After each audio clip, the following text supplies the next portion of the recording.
ಬೆಳಗಾವಿಯ ಸುವರ್ಣಸೌಧದಲ್ಲಿ 2 ವಾರಗಳಿಂದ ನಡೀತಾ ಇದ್ದ ವಿಧಾನ ಮಂಡಲದ ಉಭಯ ಸದನಗಳ ಅಧಿವೇಶನಕ್ಕೆ ವಿದ್ಯುಕ್ತ ತೆರೆ ಬಿದ್ದಿದೆ. ಈ ಅಧಿವೇಶನದಲ್ಲಿ ಒಟ್ಟು 23 ವಿಧೇಯಕಗಳ ಅಂಗೀಕಾರವಾಗಿದೆ. ಈ ಬಗ್ಗೆ ಸ್ಪೀಕರ್ ಯುಟಿ ಖಾದರ್ ಸದನಕ್ಕೆ ಮಾಹಿತಿ ನೀಡಿ ಸದನವನ್ನು ಅನಿರ್ದಿಷ್ಟಾವಧಿಗೆ ಮುಂದೂಡಿದರು. ಸದನದಲ್ಲಿ ಆಡಳಿತಾರೂಢ ಕಾಂಗ್ರೆಸ್ ಪಕ್ಷದಲ್ಲಿನ ನಾಯಕತ್ವ ಬದಲಾವಣೆಯ ಪೈಪೋಟಿ, ಬಣ ರಾಜಕೀಯ, ಆಪ್ತರ ಔತಣಕೂಟಗಳು ಗಮನ ಸೆಳೆದವು. ಮತ್ತೊಂದು ಕಡೆ ನೆರೆ ಸಂತ್ರಸ್ತರಿಗೆ ಪರಿಹಾರ, ಕೃಷಿ ಉತ್ಪನ್ನಗಳ ಖರೀದಿ ಸೇರಿದಂತೆ ವಿವಿಧ ಸಂಘಟನೆಗಳು ತಮ್ಮ ಬೇಡಿಕೆ ಹಾಗೂ ಸಮಸ್ಯೆಗಳ ಪರಿಹಾರಕ್ಕಾಗಿ ಸರಣಿ ಪ್ರತಿಭಟನೆಗಳನ್ನು ನಡೆಸಿದ್ವು. ಉತ್ತರ ಕರ್ನಾಟಕದ ಸಮಸ್ಯೆಗಳು ಸೇರಿದಂತೆ ರಾಜ್ಯದ ಜ್ವಲಂತ ವಿಚಾರಗಳು ಚರ್ಚೆಯಾಯಿತು. ಒಟ್ಟು 23 ಮಸೂದೆಗಳು ಅಂಗೀಕಾರ ಆಗಿವೆ. ಪರಿಷತ್ನಲ್ಲೂ ದ್ವೇಷ ಭಾಷಣ ಮಸೂದೆ ಅಂಗೀಕಾರ ಆಗಿದೆ. ಸಿಎಂ ಕುರ್ಚಿ ಫೈಟ್ ವಿಚಾರವಾಗಿ ಬಿಜೆಪಿ ಸದಸ್ಯರು ಸಿಎಂಗೆ ಕಿಚಾಯಿಸಿದ್ದಾರೆ. ಈ ವೇಳೆ ತಿರುಗೇಟು ಕೊಟ್ಟಿರುವಂತಹ ಸಿಎಂ, ಈ ಹಿಂದೆ ನಾನು 5 ವರ್ಷ ಸಿಎಂ ಆಗಿದ್ದೆ, ಈಗಲೂ ಆಗಿರ್ತೀನಿ ಎಂದಿದ್ದಾರೆ. ನಾಟಿ ಕೋಳಿ ಊಟ ಪ್ರಸ್ತಾಪಿಸಿದಾಗ ಸಂಜೆ ಬನ್ನಿ ಎಲ್ಲರೂ ಕೂಡ ಒಟ್ಟಿಗೆ ಊಟ ಮಾಡೋಣ ಅಂದಿದ್ದಾರೆ. ನೀವು ತಿನ್ನಲ್ವಾ, ಆರ್ಎಸ್ಎಸ್ ಪ್ರಭಾವನ ಅಂತನೂ ಕೂಡ ಲೇವಡಿ ಮಾಡಿದ್ದಾರೆ.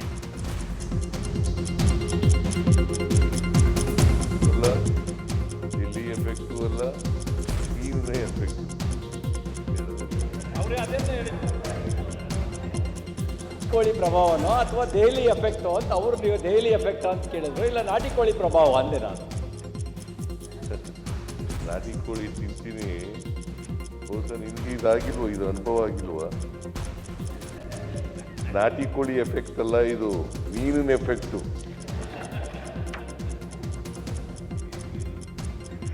ನಾಟಿ ಕೋಳಿ ಎಫೆಕ್ಟು ಅಲ್ಲ, ಡೆಲ್ಲಿ ಎಫೆಕ್ಟು ಅಲ್ಲ, ಮೀನಿನ ಎಫೆಕ್ಟು. ಅವರೇ ಅದನ್ನೇ ಹೇಳಿದ್ರು, ಕೋಳಿ ಪ್ರಭಾವನೋ ಅಥವಾ ದೆಹಲಿ ಎಫೆಕ್ಟೋ ಅಂತ ಅವರು ನೀವು ದೆಹಲಿ ಎಫೆಕ್ಟ್ ಅಂತ ಕೇಳಿದ್ರು, ಇಲ್ಲ ನಾಟಿ ಕೋಳಿ ಪ್ರಭಾವ ಅಂದೆ. ನಾನು ಸಿಎಂ ಉತ್ತರದ ಬಳಿಕ 10 ದಿನಗಳಿಂದ ನಡೆದ ವಿಧಾನ ಪರಿಷತ್ಗೆ ತೆರೆ ಬಿದ್ದಿದೆ. ವಿಧಾನ ಪರಿಷತ್ ನಡಾವಳಿ ಬಗ್ಗೆ ಸಭಾಪತಿ ಬಸವರಾಜ ಹೊರಟ್ಟಿ ಓದಿ ಹೇಳಿದ್ದಾರೆ. ಉತ್ತರ ಕರ್ನಾಟಕದ ಬಗ್ಗೆ ಸಮಗ್ರ ಚರ್ಚೆ ನಡೆಸಲಾಗಿದ್ದು ಅನಿರ್ದಿಷ್ಟಾವಧಿಗೆ ಮುಂದೂಡಲಾಗಿದೆ. ವಿಧಾನಸಭೆಯಿಂದ 7 ತಿದ್ದುಪಡಿ ವಿಧೇಯಕ ಮತ್ತು 14 ಹೊಸ ವಿಧೇಯಕದ ಬಗ್ಗೆ ಅಂಗೀಕಾರ ಮಾಡಲಾಗಿದೆ. ಪ್ರಭಾವನೋ ಅಥವಾ ದೆಹಲಿ ಎಫೆಕ್ಟೋ ಅಂತ ಅವರು ನೀವು ದೆಹಲಿ ಎಫೆಕ್ಟ್ ಅಂತ ಕೇಳಿದ್ರು, ಇಲ್ಲ ನಾಟಿ ಕೋಳಿ. ಬೆಳಗಾವಿಯ ಸುವರ್ಣಸೌಧದಲ್ಲಿ ಅಧಿವೇಶನ ಮುಗಿಸಿ ಹೊರಟಾಗ ಸಿಎಂ ಸಿದ್ದರಾಮಯ್ಯಗೆ ಅಭಿಮಾನಿಗಳು ಜೈಕಾರವನ್ನು ಕೂಗಿದ್ದಾರೆ. ಸಿಎಂಗೆ ಕರಿ ಕಂಬಳಿ ಹೊದಿಸಿ ಅಭಿಮಾನಿಗಳು ಸನ್ಮಾನಿಸಿದರು. ಸಿಎಂ ಸಿದ್ದರಾಮಯ್ಯ ಅವರನ್ನ ಸುತ್ತುವರೆದ ಫ್ಯಾನ್ಸ್ ಹೌದು ಹುಲಿಯಾ ಅಂತ ಘೋಷಣೆ ಕೂಗಿದರು.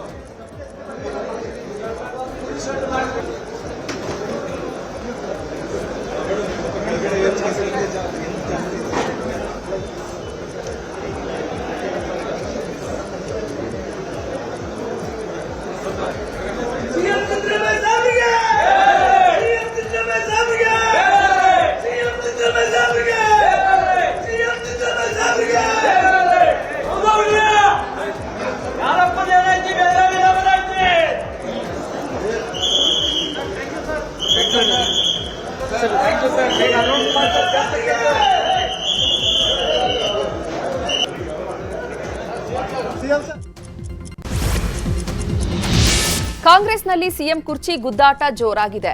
ಒಂದ್ ಕಡೆ ಸಿದ್ದರಾಮಯ್ಯ 5 ವರ್ಷ ನಾನೇ ಸಿಎಂ ಅಂತ ಪದೇ ಪದೇ ಹೇಳ್ತಿದ್ದಾರೆ. ಮತ್ತೊಂದೆಡೆ ಡಿಸಿಎಂ ಮಾತನಾಡಿ ನಾನು ಯಾವತ್ತೂ ಸಿದ್ದರಾಮಯ್ಯನವರು 5 ವರ್ಷ ಇರಲ್ಲ ಅಂತ ಹೇಳಿಲ್ಲ ಅಂದಿದ್ದಾರೆ. ಕಾರವಾರದಲ್ಲಿ ಮಾತನಾಡಿದ ಡಿಕೆಶಿ, ಹೈಕಮಾಂಡ್ ನಿರ್ಧಾರ ಆಗಿದೆ. ಹೈಕಮಾಂಡ್ ಸಿದ್ದರಾಮಯ್ಯ ಪರವಾಗಿ ಇದ್ದದ್ದಕ್ಕೆ ಅವರು ಸಿಎಂ ಆಗಿದ್ದಾರೆ. ನಮ್ಮಲ್ಲಿ ಒಪ್ಪಂದ ಆಗಿದೆ, ಅದರಂತೆ ನಡೆದುಕೊಳ್ತೇನೆ. ನಾವಿಬ್ಬರೂ ಮಾತನಾಡಿಕೊಂಡಿದ್ದೇವೆ ಅಂದ್ರು.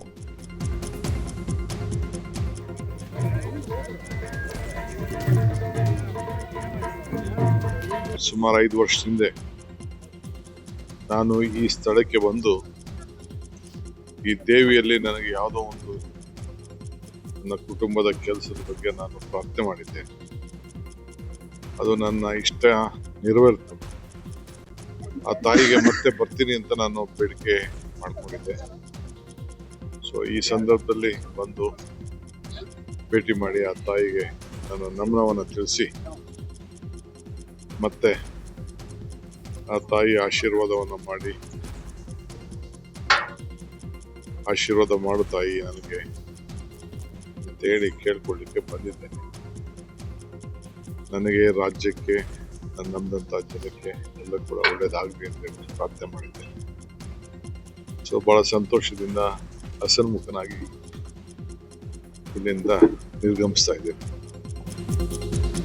ಇನ್ನು ಗೋಕರ್ಣದ ಮಹಾಬಲೇಶ್ವರ ದೇವಾಲಯದಲ್ಲಿ ಆತ್ಮಲಿಂಗ ಸ್ಪರ್ಶ ಪೂಜೆಯನ್ನ ಡಿಕೆ ಶಿವಕುಮಾರ್ ಸಲ್ಲಿಸಿದ್ದಾರೆ. ಈ ಬಗ್ಗೆ ಮಾತನಾಡಿದ ಡಿಕೆ, ಭಕ್ತನಿಗೂ ಭಗವಂತನಿಗೂ ಇರುವಂತಹ ವಿಚಾರ ಅದು. ಏನು ಹೇಳಲ್ಲ, ನಾನು ಏನ್ ಹೇಳಿದ್ದೀನಿ, ತಾಯಿ ಏನ್ ಹೇಳಿದ್ದಾಳೆ ಅನ್ನೋದು ನಮ್ಮಿಬ್ಬರಿಗೆ ಬಿಟ್ಟಿದ್ದು ಅಂದ್ರು. ಆ ತಾಯಿಗೆ ನನಗೆ ಇರೋಂಥ ವಿಚಾರ, ಭಕ್ತನಿಗೂ ಭಗವಂತನಿಗೂ ಇರೋಂಥ ವಿಚಾರ. ತಾಯಿ ನನಗೇನು ಹೇಳಿದ್ದಾಳೆ, ನಾನು ತಾಯಿ ಹತ್ರ ಏನು ಮಾತಾಡಿದ್ದೀನಿ, ನಮ್ಮಿಬ್ರು ಬಿಟ್ಟಿದ್ದು. ಸೊ ಗಣೇಶನ ಹತ್ರ ಏನು ಪ್ರಾರ್ಥನೆ ಮಾಡಿದ್ದೀನಿ, ಮಹಾಬಲೇಶ್ವರ ಹತ್ರ ಏನು ಮಾಡಿದ್ದೀನಿ, ವೀರ ಗಂಗಾಧರ ಹತ್ರ ಏನು ಪ್ರಾರ್ಥನೆ ಮಾಡಿದ್ದೀನಿ, ಅವೆಲ್ಲ ನಮಗೆ ಮಾತ್ರ ಬಿಟ್ಟ ತಾಯಿ. ಇನ್ನು ಸಿಎಂ ಡಿಕೆಶಿ ನಡುವೆ ಒಪ್ಪಂದ ಆಗಿರೋದು ನನಗೆ ಗೊತ್ತಿಲ್ಲ ಅಂತ ಕೊಪ್ಪಳದಲ್ಲಿ ವೈದ್ಯಕೀಯ ಶಿಕ್ಷಣ ಸಚಿವ ಶರಣ್ ಪ್ರಕಾಶ್ ಪಾಟೀಲ್ ಹೇಳಿದ್ದಾರೆ. ಇಬ್ರು ಜೊತೆ ಕೂತು ಹೇಳಿಕೆ ಕೊಟ್ಟಿದ್ದಾರೆ, ಅದೆಲ್ಲ ನಿಮ್ಗೆ ಗೊತ್ತೇ ಇದೆ, ಅದೆಲ್ಲ ಹೈಕಮಾಂಡ್ಗೆ ಬಿಟ್ಟಿದ್ದು ಅಂತ ಹೇಳಿದ್ದಾರೆ. ಅದ್ರ ಬಗ್ಗೆ ನನಗೆ ಮಾಹಿತಿ ಇಲ್ಲ, ನನಗೇನು ಮಾಹಿತಿ ಇರ್ತದೆ ನಾನು ಅಷ್ಟೇ ಮಾತಾಡ್ತೀನಿ. ಅದು ಈಗ ಮಾನ್ಯ ಮುಖ್ಯಮಂತ್ರಿಗಳು ಮತ್ತು ಮಾನ್ಯ ಉಪಮುಖ್ಯಮಂತ್ರಿಗಳು ಮತ್ತು ನಮ್ಮ ಪಕ್ಷದ ವರಿಷ್ಠರು ಅವರಿಗೆ ಗೊತ್ತೇ ವಿನ ಅದ್ರ ಬಗ್ಗೆ ನನಗೆ ಮಾಹಿತಿ ಇಲ್ಲ. ಅದೆಲ್ಲ ನಿಜ. ಬಟ್ ಏನು ಮಾನ್ಯ ಮುಖ್ಯಮಂತ್ರಿಗಳು ಉಪಮುಖ್ಯಮಂತ್ರಿಗಳು ಜೊತೆಗೆ ಕುಂತು ಒಂದೇನೋ ಹೇಳಿಕೆ ಕೊಟ್ಟಿದ್ದಾರೆ, ನಿಮಗೆಲ್ಲ ಗೊತ್ತಿದೆ. ಗೊತ್ಬೋದು ಇಲ್ಲ, ಅಲ್ಲಿ ನನಗೆ ಬಗ್ಗೆ ಅದ್ರ ಬಗ್ಗೆ ಮಾಹಿತಿ ಇಲ್ಲ. ಅದ್ರ ಬಗ್ಗೆ 5 ವರ್ಷ ನಾನೇ ಸಿಎಂ ಎಂಬ ಸಿದ್ದರಾಮಯ್ಯ ಹೇಳಿಕೆ ವಿಚಾರವಾಗಿ ಸಚಿವೆ ಲಕ್ಷ್ಮೀ ಹೆಬ್ಬಾಳ್ಕರ್ ಪ್ರತಿಕ್ರಿಯೆ ನೀಡಿದ್ದಾರೆ. ಸಿಎಂ ಅವರೇ 5 ವರ್ಷ ಸಿಎಂ ಅಂತ ಹೇಳಿದ ಮೇಲೆ ನಾವು ಏನು ಮಾತನಾಡೋದು ಅಂದ್ರು. ವಿಧಾನಸಭೆಯಲ್ಲಿ 2.5 ವರ್ಷ ಒಪ್ಪಂದ ಆಗಿಲ್ಲ ಅನ್ನೋದು ಮತ್ತೆ ಸಿಎಂ ಅವರು ಸ್ಪಷ್ಟವಾಗಿ ಹೇಳ್ತಾ ಇದ್ರೆ 5 ವರ್ಷ ನಾನೇ ಸಿಎಂ ಆಗಿದ್ದೇನೆ ಇರ್ತೇನೆ ಅನ್ನೋದು ಅವರೇ ಹೇಳಿದ್ಮೇಲೆ ಇನ್ನು ಅದಕ್ಕೇನಾದ್ರೂ ಉತ್ತರ ಕೊಡೋದಾಗ್ಲಿ, ಅದಕ್ಕೇನಾದ್ರೂ ಬೇರೆ ಮಾತಾಡೋದಾಗ್ಲಿ ಸಾಧ್ಯ ಇದೆಯಾ? ಮುಖ್ಯಮಂತ್ರಿ ಹೇಳಿದಾರಂತಂದ್ರೆ ಅದೇ ಫೈನಲ್ ಅಂತ ತಿಳ್ಕೊಳ್ಬೇಕು. ಇನ್ನು ಸಿಎಂ ಕುರ್ಚಿ ವಿಚಾರವಾಗಿ ಹೈಕಮಾಂಡ್ ಹೇಳೋದೇ ಅಂತಿಮ ಅಂತ ಶಾಸಕ ಬಸವರಾಜ ರಾಯರೆಡ್ಡಿ ಹೇಳಿದ್ದಾರೆ. 2.5 ವರ್ಷ ಒಪ್ಪಂದದ ಬಗ್ಗೆ ನಮಗೆ ಯಾರಿಗೂ ಗೊತ್ತಿಲ್ಲ. ಈ ಬಗ್ಗೆ ಮುಖ್ಯಮಂತ್ರಿಗಳೇ ಮಾಹಿತಿ ಕೊಟ್ಟಿದ್ದಾರೆ, ಅವರೇ ಈಗ ಸ್ಪಷ್ಟನೆ ಕೊಟ್ಟಿದ್ದಾರೆ ಅಂದ್ರು.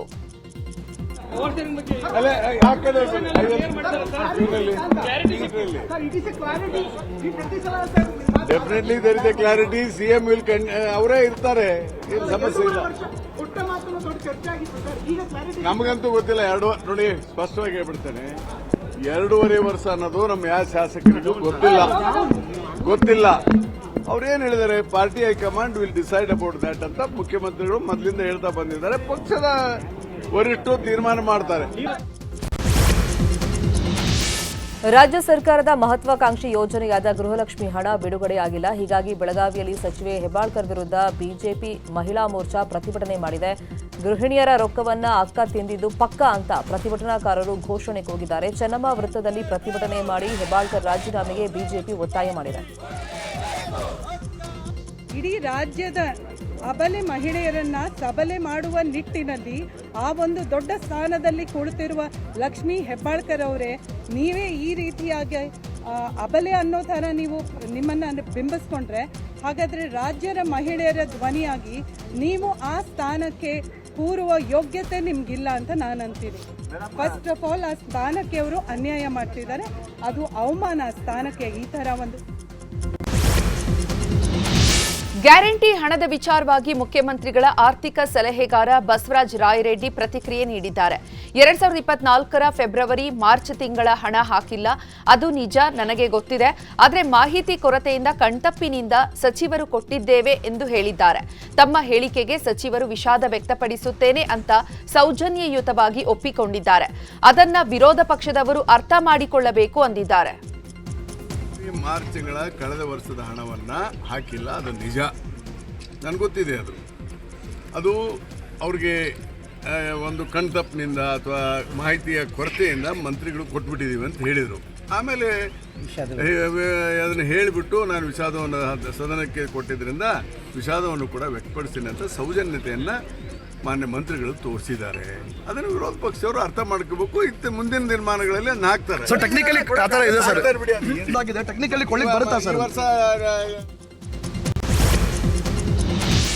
ರಾಜ್ಯ ಸರ್ಕಾರದ ದ್ವೇಷ ಭಾಷಣ ತಡೆ ಮಸೂದೆಗೆ ಬಿಜೆಪಿ ವಿರೋಧ ವ್ಯಕ್ತಪಡಿಸಿದೆ. ರಾಜ್ಯಪಾಲರಿಗೆ ಪತ್ರ ಬರೆದಿರುವಂತಹ ಕೇಂದ್ರ ಸಚಿವೆ ಶೋಭಾ ಕರಂದ್ಲಾಜೆ ದ್ವೇಷ ಭಾಷಣ ತಡೆ ಮಸೂದೆ ತಡೆಯುವಂತೆ ಮನವಿ ಮಾಡಿದ್ದಾರೆ.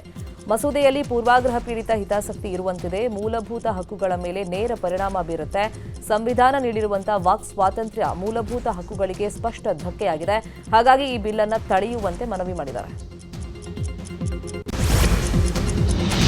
ಬೆಂಗಳೂರಲ್ಲಿ ರೌಡಿ ಶೀಟರ್ ಬಿಕ್ಲು ಶಿವ ಕೊಲೆ ಪ್ರಕರಣದಲ್ಲಿ ಆರೋಪಿಯಾಗಿರುವ ಶಾಸಕ ಭೈರತಿ ಬಸವರಾಜ್ಗೆ ಸಂಕಷ್ಟ ಶುರುವಾಗಿದೆ. ನಿರೀಕ್ಷಣಾ ಜಾಮೀನು ಕೋರಿ ಭೈರತಿ ಬಸವರಾಜ್ ಸಲ್ಲಿಸಿದ ಅರ್ಜಿಯನ್ನ ಹೈಕೋರ್ಟ್ ವಜಾ ಮಾಡಿದೆ.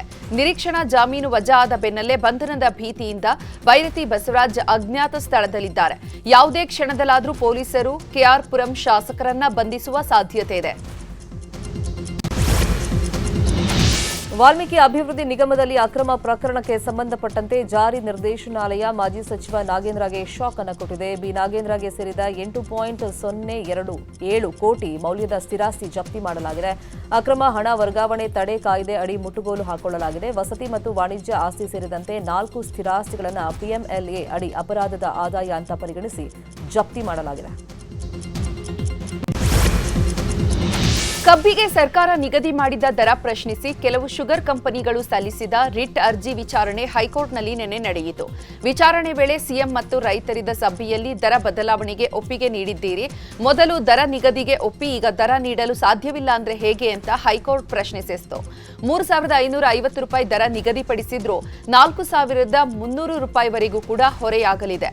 ಸರ್ಕಾರ ಸಕ್ಕರೆ ನಿಯಂತ್ರಣ ಕಾಯ್ದೆಯ ನಿಯಮ ಪಾಲಿಸಿಲ್ಲ ಅಂತ ಸಕ್ಕರೆ ಕಾರ್ಖಾನೆಗಳ ಪರ ವಕೀಲರು ವಾದಿಸಿದ್ರು.